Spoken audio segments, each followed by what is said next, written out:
Food and Beverage Magazine Live, bringing food and beverage to life.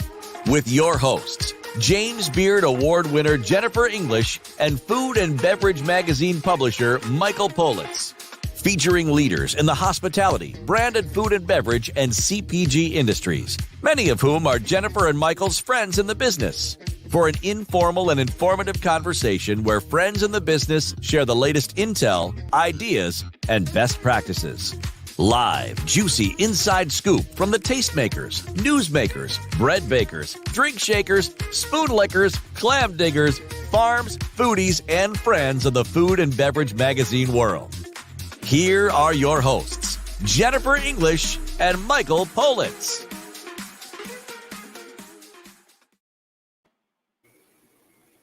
I've missed you. I'm pretending that I'm stuck. You know how when you get stuck and then people have the funny, like, it's always the worst face. It's never like Zoolander. When you're buffering. How come that never happens to the amazing Tony Robbins? You know, I've invited Tony Robbins to come on the show. Well, because I could talk like this. It's not a problem. You look great, Jennifer. You just got to use yourself, be who you are, and everything's going to be fine. Right. Like I'm totally inspired by Tony Robbins and his positivity. Mm-hmm. And you know, our mission is as we look forward, don't look back, look forward. How are we all going to go forward in our industry, the hospitality industry? And we think that we are here to serve our industry, to inspire them. Wait. What? That's how we're going to go forward. That's going forward. The Guide to Restaurant Success. I mean, any restaurateur, anybody in hospitality needs that book. Who wrote that book? My esteemed co-host and colleague, Michael Politz. Have you met him? He's very moody lately, I heard. Moody Judy. Moody Judy. He just spent time at the beach. He should be in a great place. Hey, listen. A lot of moving around, a lot of parts to that. A lot of luggage lifting, a lot of sand in your toes. Yeah. Talk to me and talk to the audience about when you get a week at the beach. How have you been able to crystallize our mission about what we're doing to try and prepare people to go forward in the hospitality industry? I don't. I just ignore our mission and I just enjoy myself. Why should I be doing? Is there something I should be doing? No, it's a serious question, though. I do when I go to restaurants and say, "Here's my card." Those French fries were soggy, and then they lose their minds. Yeah. What do you mean? You look. I went away for a week or whatever. I had a beautiful a little birthday dinner with one of my best friends in Pelican Hill, fancy resort, and the food was subpar. The dinner was good, but the food at the resort was horrendous. The service at the resort was. I've had better service at Walmart. I actually wrote it on Yelp. I went in and asked for a coffee, and they didn't even know what brevet was. I couldn't, and this is a 5-star resort. I was disgusted by it, right?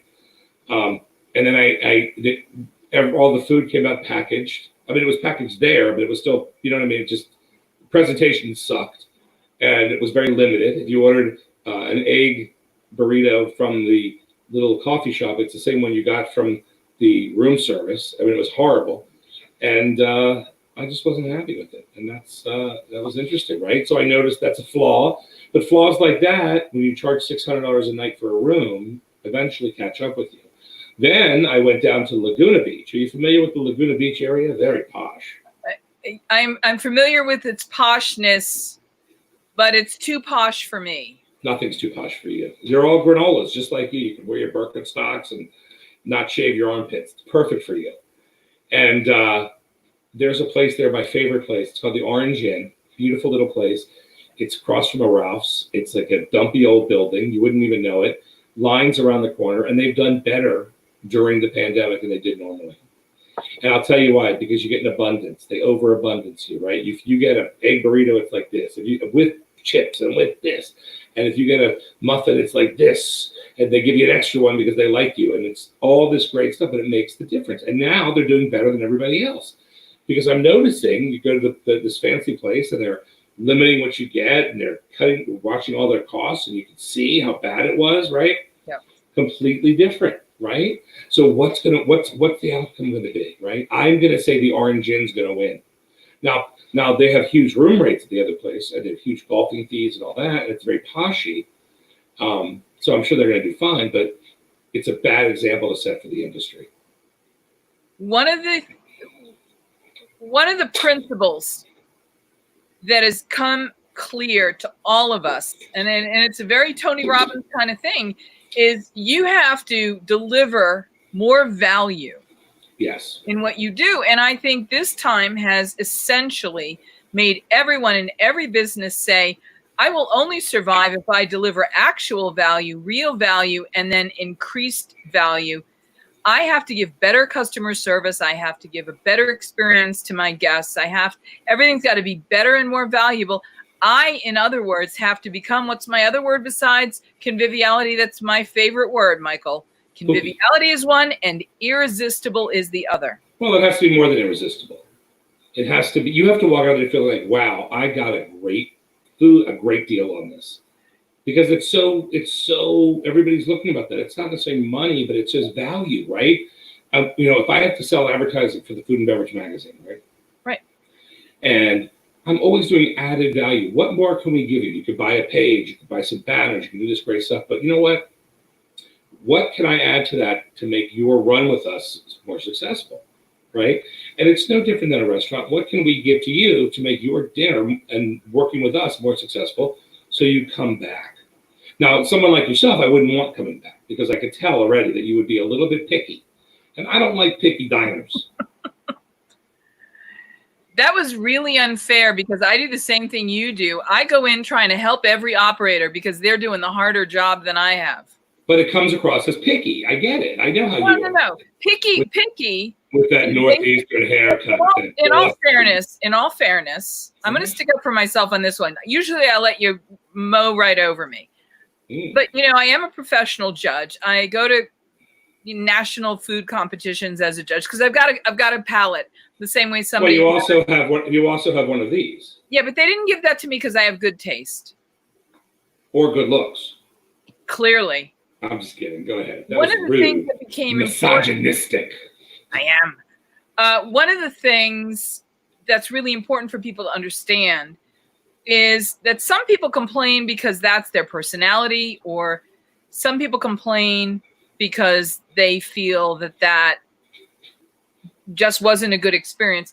But some of us, if we experience something and we think that if we tell you about it, we can help you fix what we think is fixable from a perspective of experience, and we're really generously trying to help, that's a very different dynamic than being picky. Right. Do you know what that's called?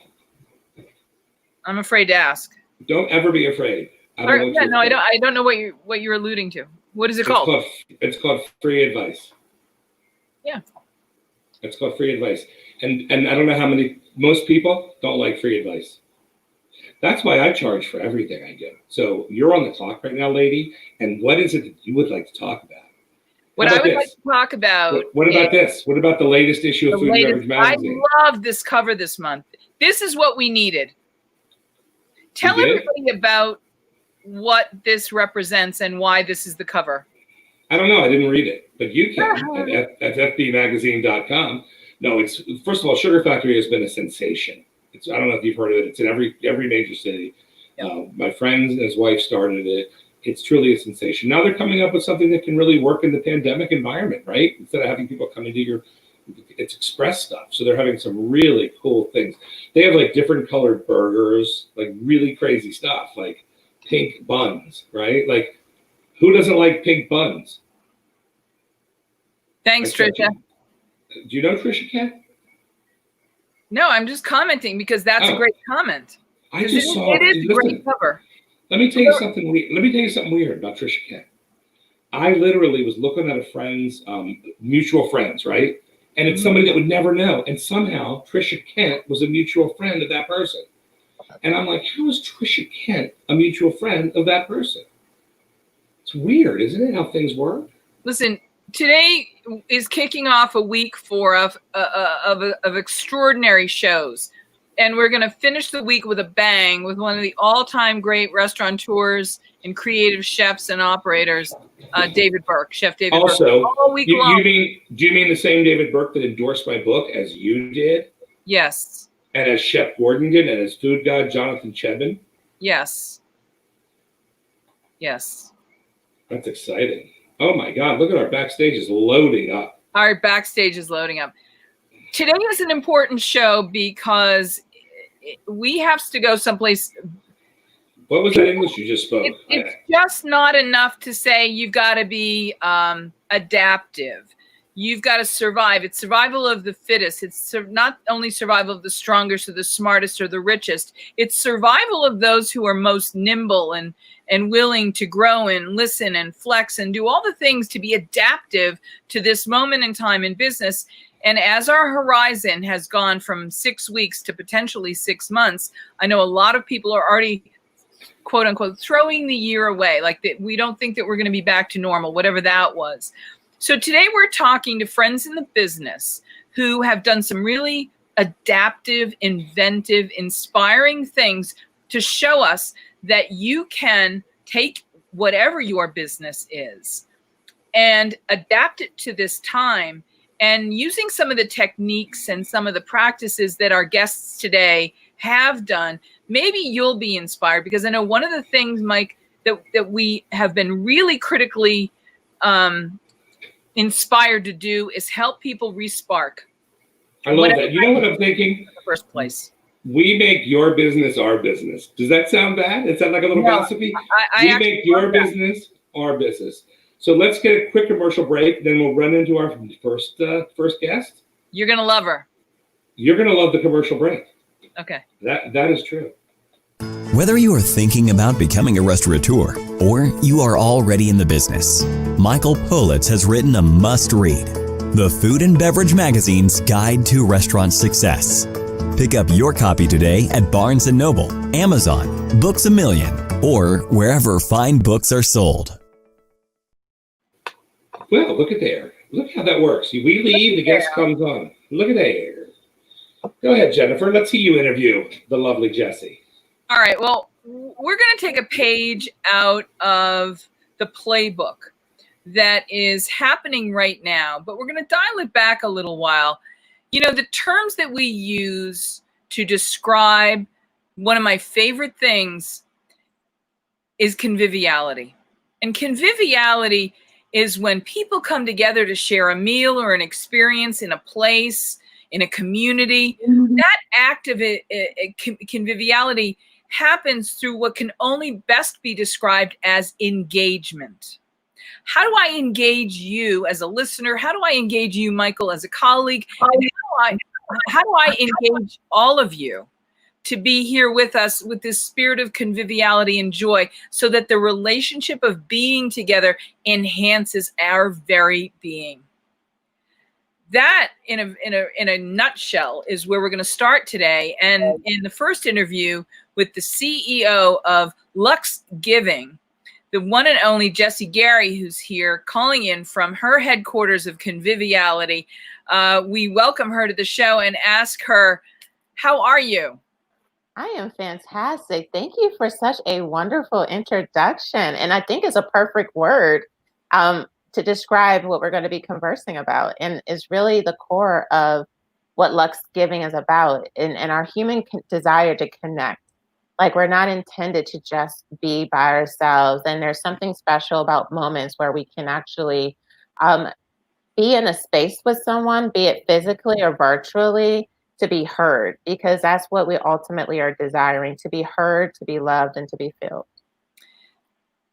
What is the net profit in personal terms of that? Is it respect? Is it connection? Is it conviviality? Why do we do these things? Why do we want to be together? What do we, as human beings, psychologically, emotionally, what do we get out of it? What do you know? What have you learned about making people come together and be happy about it? I've found that everyone ultimately wants to feel connected to someone. And that's how Luxe Giving started. I actually went to school for hospitality, didn't know what that looked like because I wanted to start a business. And just going through life lessons, I did a fundraising event, and there was a lady, and we just sat down and just talked for 2 hours. And at the end of the conversation, she was like, you know what? It was just so great to sit down and get to know someone. because we are going day by day, just passing people and never being seen or being acknowledged. And I think that ultimately that's what we're looking for. And we're looking for people to see us and be in our world for a second. Like our humanity is like the key part of everything that we do. Will you talk a little bit about Luxe Giving? I want to talk about it because the language you've chosen to describe your business, which is engagement solutions for the real estate industry, is a very broad sounding, almost corporate-y sounding thing that I know from what I've learned about you is almost the complete opposite of what actually happens. But I want to talk about what you do. Would I describe it as an event business? Do I describe it as a meeting and convention business? What is it that Luxe Giving does? So the core of what we do is offer lifestyle engagement activities for apartments. In most metropolitan cities, we see a large amount of buildings being thrown up. There's not a shortage of housing. But the thing is they're all are nice, they're all are new. But what's going to keep someone in the space? What's going to cause someone to not just renew or to just move to the next place because they have a special offer out? So what we try to do is to support apartments so that people get to know their neighbors, feel as if they're appreciated, feel as if they're loved by people, so that they feel like they're a part of something, because that's ultimately what we're looking to do as humans, is just to be a part of something, not necessarily to be secluded. So, can you give us some examples of the activities you create to do this? Sure. We do everything from cooking classes, jazz nights, paint and sips. We've even had social happy hours where we might have someone come in and do massages. Even right now with doing virtual, we've even started to explore like how to do pet care, or how to take care, like to do home services as well. So usually what I try to do every month is think of what would be an idea for a theme during this time in the month or for this specific season, because I don't want to do something that's going to be, well, before COVID, I wouldn't want to do something that's going to have people inside per se during July, because people want to be outside. So I would think of, how can I get a chef to come in and do a grilling class? Because that's probably one of the items that gets broken the most in social centers, because people don't know how to use the fancier grills. So like those are the type of ideas that we try to do for the apartment. Your business is coming into focus for us, and immediately as we see that come together piece, we're immediately thinking of this moment in time in COVID and saying, wait, you're in the high touch business during a no touch time. How did you make adjustments to continue to do what you do given the parameters of the COVID? And that was really one of the moments where I had to even be honest with myself, because I didn't realize how much of a focus we were on high touch. So then I actually had to start figuring out a way to still create a community with us being virtual. So I do all of our events through Zoom. And you actually be very surprised, even with our cooking classes that we've been doing, some of the chefs, well, not the chefs, but some of the tenants have blown me away with their abilities to just go through the steps with us. We even did last week a peach galette, and like an almond and peach galette, and it turned out amazing. Like they were tagging us in photos, and I would have sworn that a professional chef did it, and they're so proud of themselves, because beforehand they wouldn't have been able to do it. So we've seen it where singles have done it, and then you'll have married couples that are cooking along together, which before they've probably been too busy to do that kind of stuff together. Now this is during the time of pandemic, but during the regular time you have events with people to get, right? Yes. So one of my partners in one of my many businesses that I own, right, Jennifer, one of the many businesses, is the Proof Awards. And the Proof Awards is sponsored by Food and Beverage Magazine and Delta Sky Air Clubs, right? Sky Clubs. And my partner, Michelle, has a liquor, I guess a catering company for boozy booze, whatever. And they do this. They go to shopping, apartment houses, and they have events, and they're always bringing people in. So this may be something they could do Zoom wise too, virtually, like a tasting, right? With proof of works tasting. Well, Michael, you know that last week we had a cooking session with the friends from Truffle Shuffle. Oh, Truffle Shuffle SF. We got more comments on that, and I have to say, I loved the experience of cooking while they were cooking. And in some ways, it was actually different, but as much or more fun than, me cooking over here and you cooking over there. I mean, I really felt like we were cooking together. You did? There's a lot to be said. Jesse, what are some of the experiences that you're getting happening now that you think might stay as part of your permanent participation portfolio, even if things change after the COVID goes away? I honestly will keep doing some of the virtual. We have some properties that are easing into doing maybe some social distance type of events, but a good amount of smaller communities don't actually have common spaces outside of the lobby. And before, we would have communities that wanted to do something and all they had was a lobby. And I'm like, it's kind of hard to create an environment when your lobby is like a subway station in the evening. But then also what we found that a lot of the liabilities that we normally would have to worry about, like I would not normally want to do a cooking class in a club room because I wouldn't necessarily feel comfortable with people doing knives and fire and things of that nature in a space where I would be responsible for them. So at least if they're doing it in their house, they're responsible. Their knife and yeah. So I've actually been encouraging more communities to take advantage of it doing a virtual space because the liabilities that we would be responsible for if we were face to face, we don't have to always worry about when it is on a virtual standpoint. But I will pretty much be keeping a lot of the virtual stuff, even once we can do things face to face, because you do have pretty much like management companies that have like duplexes where they still are trying to offer nicer events, but they just don't have the common space. And they've been looking for a way to still create community and upsell like the lifestyle that you're supposed to get by living in that specific building. What does the cost end up being for people? Is it by the participant? Is it the way we think of things? Like when we are doing meetings and conventions, we might say, well, I have, $24 a head for the dinner at the closing party, or I have, $12.50 for a box lunch. Do you think of it in those terms, or do you just do it in the big experience terms for people? It really depends on the community because everyone's budget is different. And even if someone's spending $5,000 to live at their apartment, the biggest misperception that people may have is that that's going towards their events. That is not.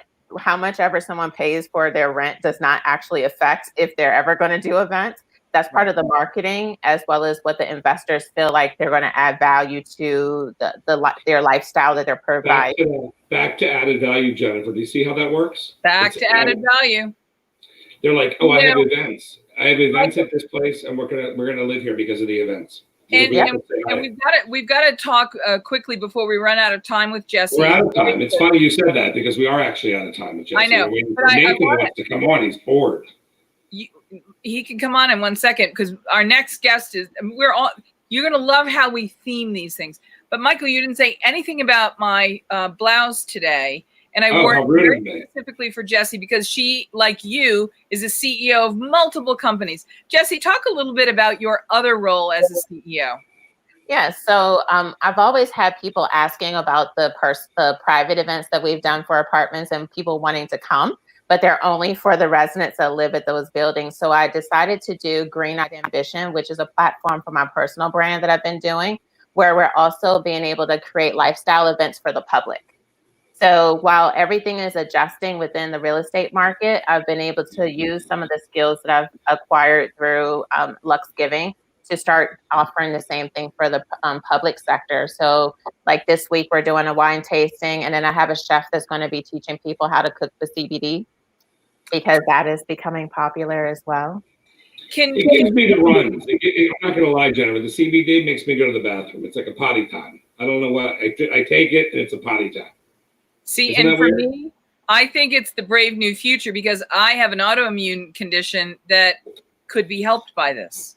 I actually have CBD chocolates that Rohan Marley sent me for his Marley coffee brand. Oh, those are good. Well, I eat it when I need to go to the duties. You know what I'm saying? I take it and then I go potty. What do you want to tell you? Jesse, we want to keep an eye on you. We love what you're doing. Will you send us a link, and we're gonna sit in on your cooking class with your chef and your CBD, and we're gonna have you come back another time and tell us about the exciting things you're doing, because we want you to continue to inspire us. Fantastic. You're doing exactly the kind of things that our industry needs to hear about. You're in there and you are being really highly adaptive. And it's okay, you're gushing. You're gushing right now. Enough of the gushing. It's bizarre. I gush. Jesse, how many people come to your Zoom stuff? How many people usually pop in on that stuff? Well, it depends. So like we did a cooking class where we had 12 couples cooking with us last week. They did a flank steak and chimichurri sauce with a Mexican street corn sauce on the side. Yeah. Did I ask what she did? You guys are really, everyone's so gushy around here. I just want to know how many people. And that's just only about the chimichurri sauce and the corn.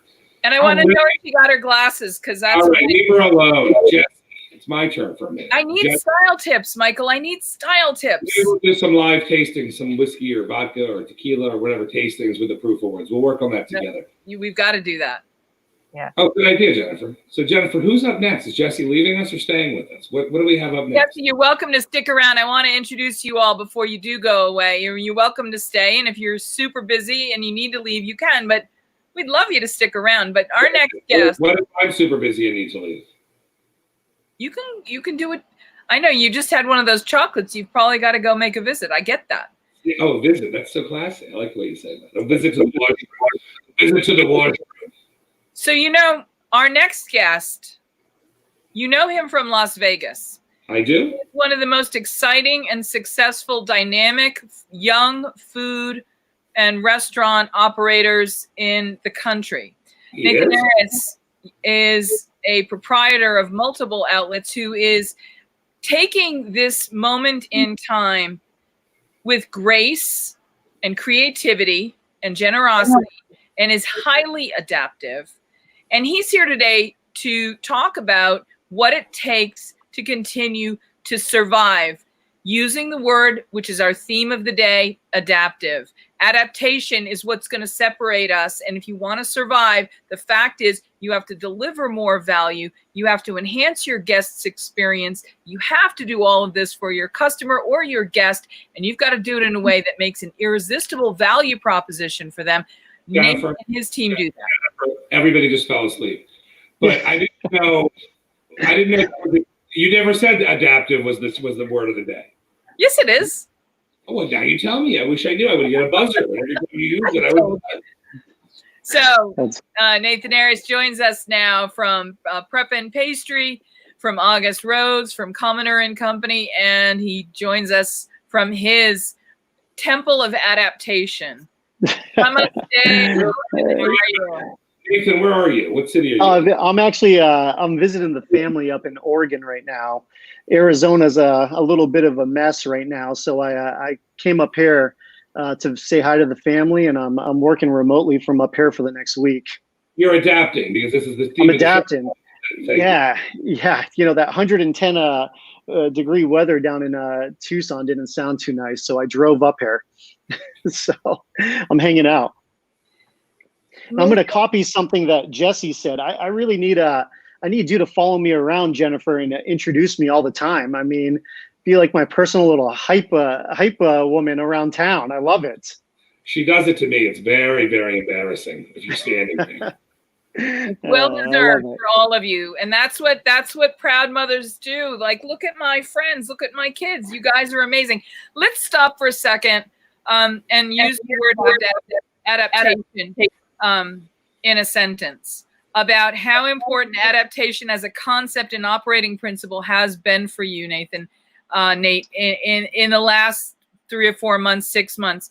Because I have to point out to people before you answer the question that prior to COVID, you were a very adaptation-oriented person, growth-oriented, future-thinking person. You were inventive and inventing already, inspired and inspiring. But but in the last few months, you've had to have a closer operating relationship with adaptation. Will you use that in a sentence about what you've been up to? You know, just we've really had to adapt with the market.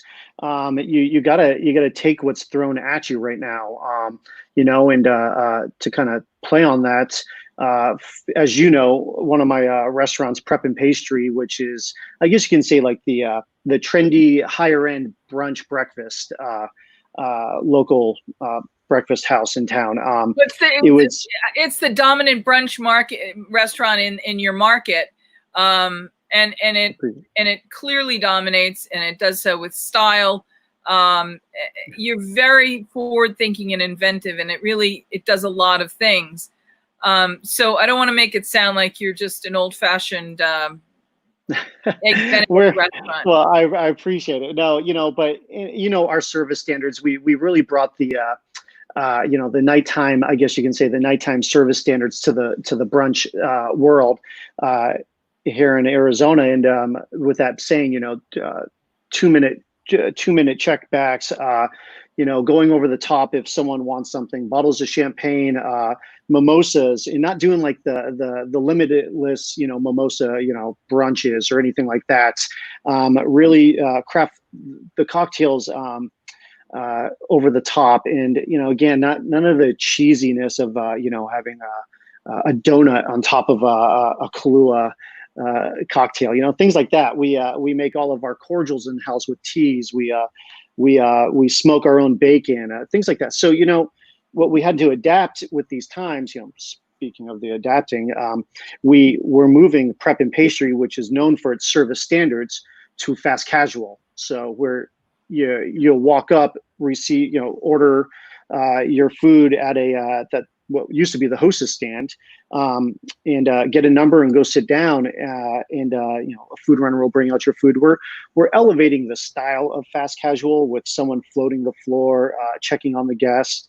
But you know, right now you don't know. We're used to doing, you know, say 700 people on a Saturday, and now all of a sudden numbers spike with COVID-19 here in Arizona, and the news gets released of the new numbers, and we only do 200 to 300 people that day. So it's this roller coaster, and you know, we kind of just looked at the long play. You know, we're not looking to be that rowdy brunch spot right now. We're looking just to break even and, you know, survive until, you know, really November, December, until people can sit outside and we can actually start expanding our patios out front. And yeah, really, if I'm going to kind of use that adaptation word, that's what we're doing. We're adapting. You just roll with the punches right now. Can you take us into the mind of the CEO that you are, the operator that you are, where you've got your core brand that is built on a really solid core brand principle of service or experience, and as an operator, knowing that you have to make an adaptive shift away from that thing that's your brand. Talk a little bit about the decisions you were weighing and saying, do we leave where our brand has been hugely successful and go someplace else, or do we take our brand with us to do that, or how do we make this adaptation while still staying true to those things that people do expect of us and our brand?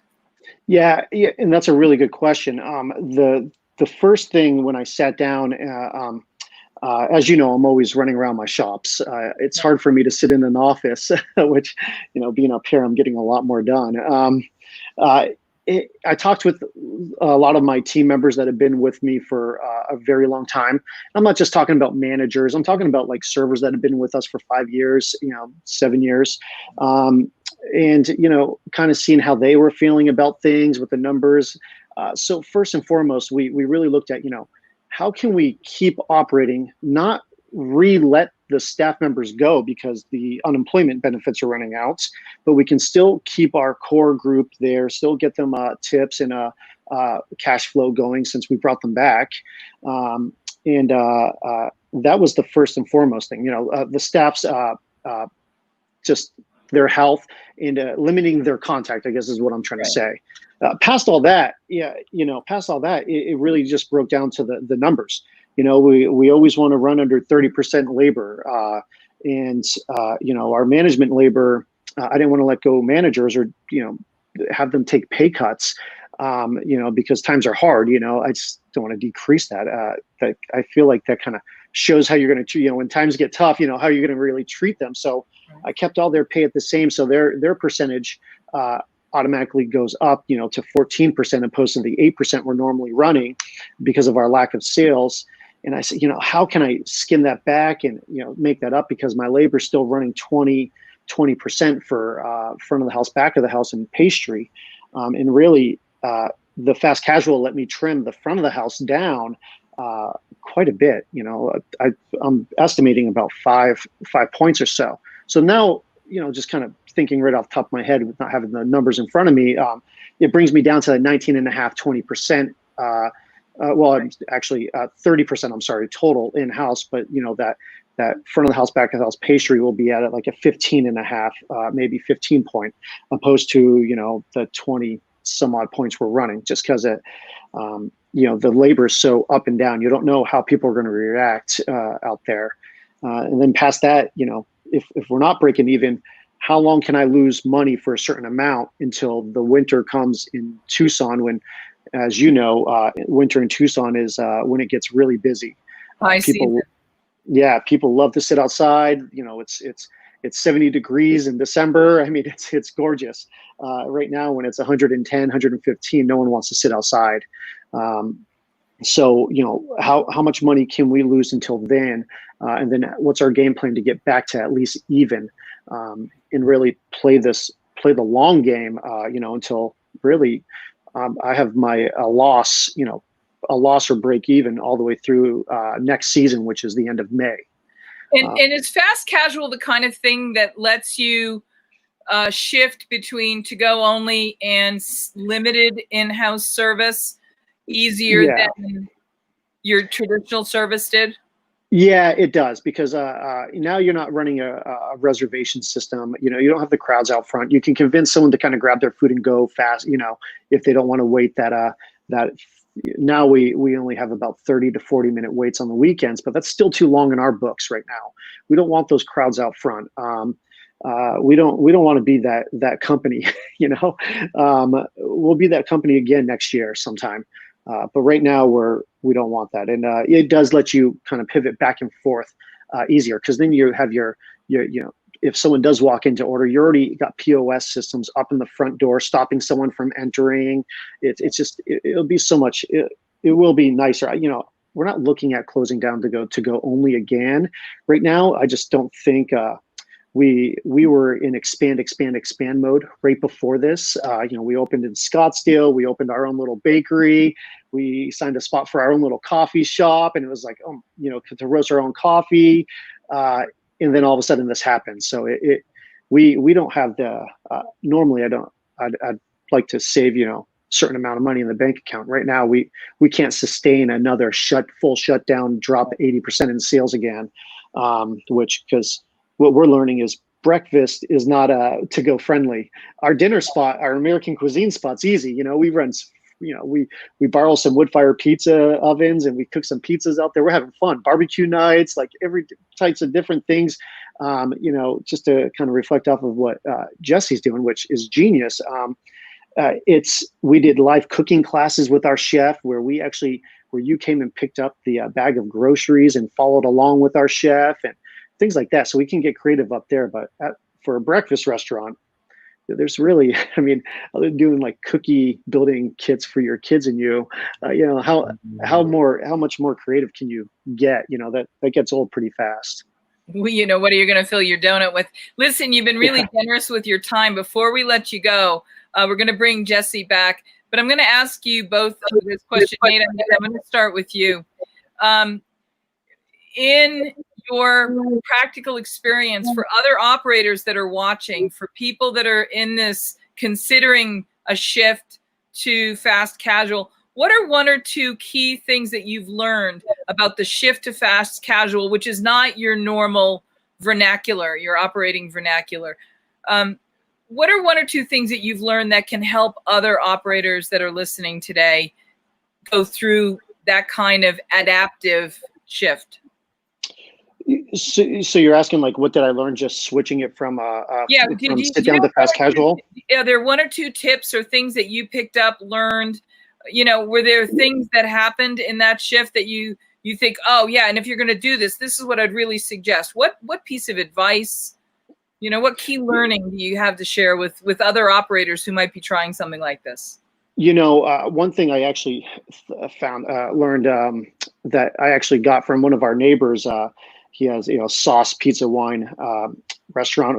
We're neighbors with them at a couple of locations, and they always the one thing, making the entrance inviting. It sounds so stupid, but it's just, the little details like that. Suggestive selling with your tea, your coffee, and just making it welcoming. And the other thing I learned was, I want to word this correctly, but you don't want to just throw like your normal kind of like new employee at the door. That's your everything. That's your first interaction. That's your beginning and your end for the guest experience. So we put our best servers at the front door, and really allowed the back servers that were back servers. Normally, you feel like the back servers would be on the computer, typing in the order and having the servers float the floor. We put the head servers at the front to make sure that everything was really spot on, and we seal the memory before they walk out the door. That's what we really learned. Jesse, what are one or two things that were key learnings for you during this adaptive period? The key things that I've learned is that as much as we are wanting things to be normal, the more that we can accept that this is what it is for right now, it allows the space to actually find creative ways to be able to service our customer. Because the reality is that most people still don't want to cook every day, or they still don't want to do a lot of the things that they have to do every day. So there's not going to be a lack of demand. It's just making sure people know. So doing adequate marketing is very important. Do it social media, because I've noticed that even for myself as a consumer, there were some restaurants that I love now that were very stagnant on their social media up until March of 2020. And the last thing that they posted was October 2019, and I'm like, okay, are you open? Like the things that could have been happening to build up that brand loyalty. So that's something that I would even recommend, is that in this specific moment, making sure someone does have that interaction, so that on your IG stories, where maybe you're having people tag that they were at that restaurant, and then you're also resharing that so people can see what other individuals are getting there. And then that's what's going to help with spreading the word in this time, because people are even more attached to their cell phones now than they were before, which is hard to believe. But yeah, that's the biggest thing, is just making sure your clients know what you're doing and how you're adjusting in a specific season. Have either of you seen the definition of value change for your customers through this experience? Well, for me, like I feel like there's been even more of an appreciation, because I've been told that some of my competitors did not adjust as fast as I had adjusted. So that value for them was to know that regardless if it was traditional in the way that we were able to service them, or if this is something new, that they knew that they can come to us to get more information. And we're supporting them to be able to have success, because that is the ultimate goal that we have. So just making sure. Do your customers have new or different values during this time? Yes, because for them, you're having people stuck in their house. They're 500 square foot apartments with kids, significant others, dogs, and working at the same time and trying to keep their sanity. So you're having actually a lot more conflict, because the neighbor that you only had to deal with on Saturday evenings, he's deciding to make his Monday through Sunday a jam session from 5 until 10 o'clock.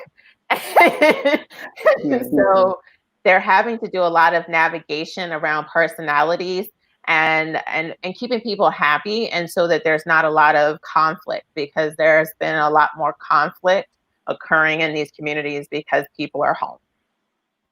Nate, have you seen your customers have new and Yeah, values or needs and values? Yeah, it's changed, over the time for sure. It's and again, just kind of like exactly what Jesse was just saying right now. Being the first to kind of pivot in the market and react before don't really say competitors, but the competitors or the other restaurants around, and being first to the market's always a good thing. And being first to being out there, showing the value of why they should be following you, why they should be coming and getting doing this project with you opposed to someone else. You see, again, I'm a broken record here, but everyone is stuck to their phone, and that's what we preach right now. Yeah. The first thing we did is, we furloughed people. We focus on hiring a social media person full time. So our part-time outdoor contracted a girl that ran multiple accounts. We said, no more, come to us full time, and and really get the value. That's what people are doing right now. They're just glued to their phone all day, and how do you stay in front of that? Both of you, you're young operators of businesses, you're entrepreneurs, you've got multiple modalities under your enterprises. What are some of the resources that you've discovered during the COVID that you can share with other operators? And alternatively, who are you following on social media that has been really valuable to you in terms of the value added that you derive from following them, reading them, subscribing to their services, doing their things? Jesse, I'll let you go first because I feel like I'm going to say the same thing again, what you say, but go ahead. So as far as me, I've actually been taking advantage of doing a lot of paying attention to a lot of the seminars that are happening in the real estate market in general, just because I have to stay abreast to what's happening as far as not only multifamily, but also in commercial. So I've been utilizing a lot of the free webinar series or just some of the seminars so I can become more knowledgeable about what's happening, where I'm not just a party planner. I'm really learning what are some of the needs of the tenants, because that's my customer's customer. So I've had to really understand what are the needs of my customers right now. So I've taken that on.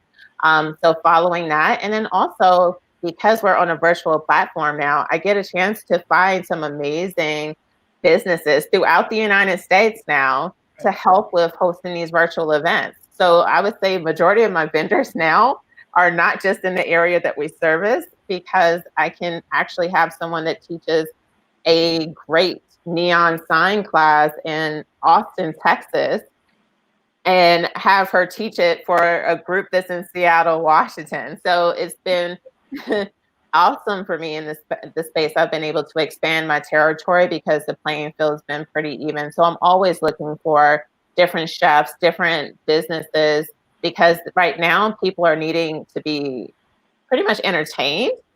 And I'm trying to keep people sane right now. So that's what I'm trying to do. Well, can I tell you that Nate and his partner, Kyle's one of the most dynamic young cooking personalities. He's a great chef and he's a wonderful cooking teacher, but he teaches more than cooking technique.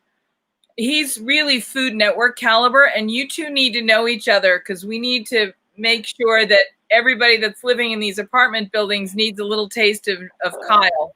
What's funny? Oh, go ahead. No, I was I agree, because the thing is that most of the people that live in our buildings, are, the tenants, they're 21 to mid to late 40s, even 50s, because you do have empty nesters. And a lot of them don't know how to cook. And so to be able to have someone show them something that we may think is simple because we've been trained, like how to make pancakes. We're yeah, I can do that. Or I can make a fresh cheese sauce to do this dish. Or maybe I can bake cookies. You'll be surprised. some of the basics people really struggle with, and to have someone that they can actually aspire in what they do, teach them how to do some of the things that they typically would be so intimidated to do in the comfort of their own home. Like that's the connection key. So I would love to connect. I think it's awesome. You too. That's funny is we were talking, the question about what we did to kind of,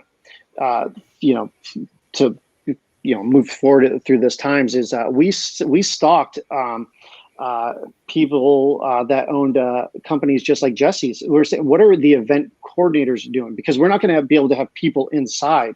What are the party planners going to do? Things like that. And that's when we got the idea of hosting the free cooking classes where you come pick up the groceries. And we've done free classes for nurses where we donated all the ingredients so they could follow along and make their own kind bars and things like that. And it's so much fun, because if someone is shy and they won't go to the group, they can just hit a little button and they're not even there. It's just a black screen. I mean, it's just their name. And it's for sure. I love the numbers side. I love the, of course, the ambiance and all that side, but I really do love watching which companies are going to be big next. And I think Miss Jessie over there has a golden opportunity in front of her during this COVID-19 time. It's just like, it's there for the grab. I mean, it's just hosting these things online because weddings are done for the next, for however long, and bridal parties. They can't just go to Austin and get crazy anymore. You're not allowed. You can't go to Vegas and get bottle service. Cal's not opening anytime soon. So I mean, these are the new ways, and it's got a home run in front of her. I'll tell you that. And the other thing that's cool to me, Michael, about home run, right? Home run. But the other thing I want to point out about all of this is that it's positive and exciting, and people are looking forward. And none of us are saying, there's a brick wall here. I can't get past it. I can't get over it. I can't get around it. I can't get through it. None of us are talking about being stopped. Every single person that we're talking about and with and to today is in the same place of how are we going to get there? Because we're all in this together. And by sharing resources and ideas, well, go ahead. This is critically important. Nate, have you seen this book yet? I just I stalked it before I got on here. Yeah, it just was released a couple of weeks ago, right? Yeah, last week. See, yeah. I was reading. I do a lot of. I'm excited to get it on Audible. I love driving, and I try to find it on Audible. I saw it's not there yet. Do that yet. I don't know how to do that. I should ask. Who should we have do it? Samuel Jackson? The what? Samuel Jackson, or who should it be? Well, I mean, Stewart. It's just time to open a restaurant. Food and Beverage Magazine. You should do it. You got a good one. Listen, you guys, stick around. Keep us posted. You're part of the Food and Beverage Magazine family now, and you're part of this community of entrepreneurs and operators who we will get through this, because we will get through this together. Nate, let us sit in on one of those classes you do. We'll get Jessie to participate some. We're going to make all these connections happen, because honestly, when we collaborate and we support one another, it won't be like the TV show Survivor. It's going to be a much more bright outcome. We will all get through this if we do it together. Guys, tell everybody where your websites are and where people can learn more about who you are and where you're doing your thing. My website is luxegivingllc.com. That's the same thing on Facebook as well as on Instagram. So it's very conducive on all of the platforms. And I would just say the Prep and Pastry, AND, all spelled out, .com.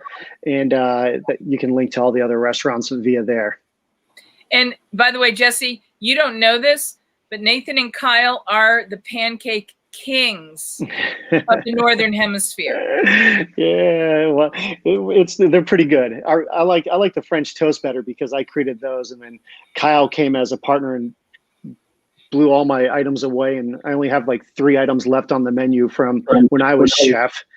So I'm kind of bitter at those pancakes. But that's so awesome. You like also like a cooking class that's at nighttime. So having breakfast for dinner, and then people can eat their breakfast for dinner and like learn how to actually make French toast or stuffed French toast. Yeah, I'll tell you, the last cooking class I did before the COVID hit was a breakfast and brunch pancake cooking masterclass with Nate and Kyle. And it was a sellout, and it was exactly that delightful, empowering, because not only are you getting the delicious, satisfying breakfast for dinner, but you were getting the empowerment of how to make the most perfect pancakes you could possibly make, or French toast. So these are the guys. I'm sorry, you were gushing again. I'm sorry. I fall asleep when you gush. It's like I know. But Nate's all right, Jesse and Nate, thank you guys so much for coming. Thank you. Thank you. Thank you, guys. It was a pleasure. What do you think of that new background I put on there? I like it. You do? I'd like it to be a little more dark red, maybe. A little more burgundy. You know, because I said Patrick Stewart, and you put us on the deck of the Enterprise. You feel like it's the deck of the Enterprise? Wow, Jennifer. Everybody's gone. It's just us. Yeah, now. I know. It's just us now. All right, Jen. We'll see you tomorrow. What I want to tell people is the Proof Awards are a place to learn about where the best up-and-coming new products are as well. Can you give everybody the information? First of all, look at this guy. You know, he runs this place called Dory's in Newport Beach, and I was just there, and I totally blew him off. But he also was the winner of the chef battle, which was one of the judges. Yeah, he's a good kid. When's he going to come on? You can have him on whenever you want. He's always ready to come on. You'll like him. He's my brother from Aloha. He's got the Aloha spirit. Proof Awards. Proofawards.com. Check it out. The brands. It's judged by buyers. So the last Proof Awards, I think they sold almost $2 million worth of product just from the buyers alone. Yeah. Including Delta Sky Clubs. So it's a big thing. It's a big thing. Well, I'm going to show you. Do you know? Have you ever walked into a department store and had a beautiful woman? Always. I always walk into this? department store. By the way, when I walk into department stores with beautiful women, it's the only way I get to keep them. I have to buy them stuff. Well, guess who's going to be on with us tomorrow? A beautiful woman? Other than you? Who else? What? We're going to talk about this amazing fragrance company that has taken the emotional and powerful sensory experience of food and drink and atomized it. So if you want to smell like your favorite sip or bite, so that people will want to give you a little taste or a nibble, this is going to be something you're not going to want to miss. Again, it is inventiveness. Inventiveness is what we're going to talk about. I just lost you. I just started texting. I mean, that's how bored I was. So tomorrow, we'll see you tomorrow, Jen. Let's try to work on, what can we work on with you? Let's do a little homework. Oh, look. When's this guy? Mike, we got to get you on the show. So email me and we'll bring you on this next week. Listen, hug your kids. Count your blessings. And we'll see you tomorrow. Stay safe. Stay safe always. Wash your